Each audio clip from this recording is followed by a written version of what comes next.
Selon toi, quel est le principal enjeu SEO pour un site e-commerce?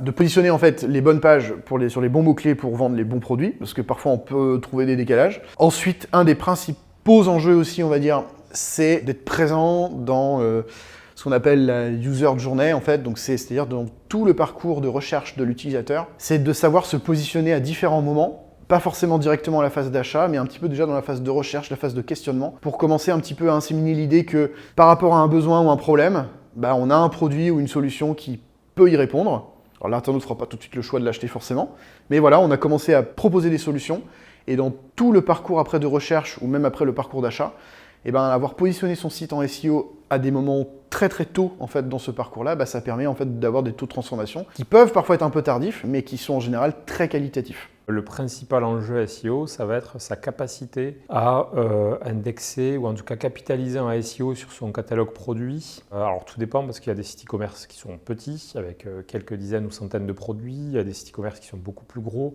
des marketplaces qui vont avoir des dizaines ou des centaines de milliers de références. La stratégie ne sera pas forcément la même, mais du coup on est quand même dans un domaine qui est quand même plutôt technique à la base. C'est qu'est-ce que je fais de mes fiches produits? Est-ce qu'elles sont toutes indexées? Est-ce qu'elles travaillent en SEO? Quel est le contenu de mes fiches produits? Et puis, surtout, nous, en tout cas, on mise beaucoup sur ça chez Ifen, c'est la granularité et la profondeur dans tout ce qui est page de listing produit, donc les catégories et les sous-catégories. Et c'est sur ça qu'on va miser, puisque une fiche produit, c'est potentiellement un contenu qui est éphémère.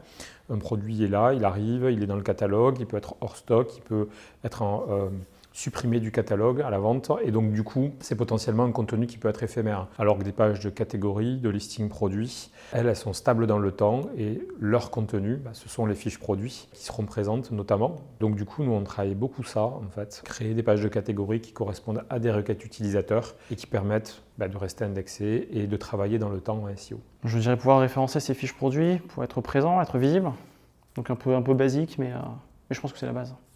Donc je dirais que l'enjeu principal pour un site e-commerce qui a une certaine envergure déjà, un certain catalogue produit, ça va être de travailler, d'indexer, de travailler en SEO ces pages catégories de listing produit.